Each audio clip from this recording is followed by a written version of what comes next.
Good afternoon. When it comes to Tisha B'Av, one of the prohibitions is that of learning Torah. As Shulchan Aruch writes, this is based off of a pasuk in Tehillim, Pikudei Hashem Yishar Misamchei Lev, that the mitzvos of Hashem and learning about the mitzvos of Hashem and Talmud Torah brings us to a sense of simcha. And obviously, Tisha B'Av is not a day in which we try to be b'simcha. We are in a day of Avelos, and therefore it is inappropriate when we do not learn Torah. Now, when does that prohibition begin? So that is a matter of debate.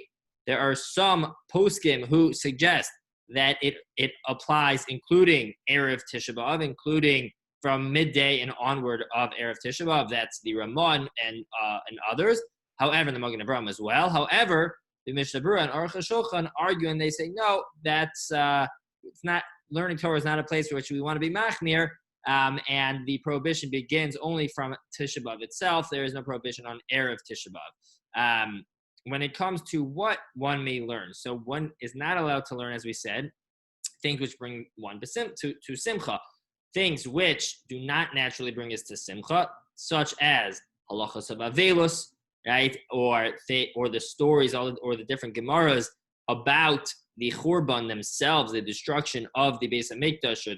What many people like to learn on Tisha B'Av is the story of Kamsa and Bar Kamsa.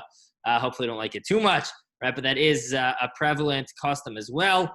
And so any Gemara, any Torah, the Sefer of Eov is another one that is suggested. So any Torah which is in nature sad and therefore does not bring one to a sense of simcha would be permitted to learn. And that is important to know because, as is true with every day, we still do have an obligation to learn Torah night and day on Tisha B'Av itself. And so we still do need to set some time aside to learn. What the learning is, it would likely be different than our typical day.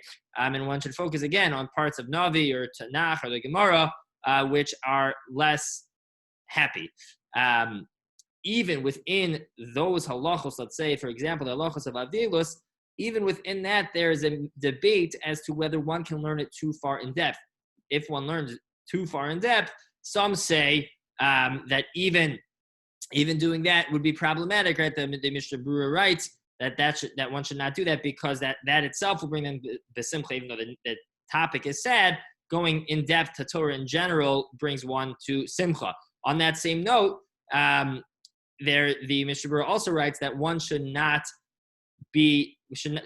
think too hard about a kasha, about a question which they have, because resolving a specific difficulty will also bring one to joy. So again, the bottom line here is learning brings b'simcha. Pikudei Hashem Yishar Misamchei Lev.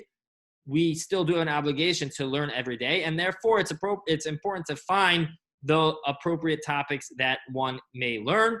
And again, how far in depth one may learn, one can address. There are different minhagim as to that, and when it starts is a matter of debate whether it starts Tisha B'Av itself or even after Chatzos on Erev Tisha B'Av. Have a fantastic day.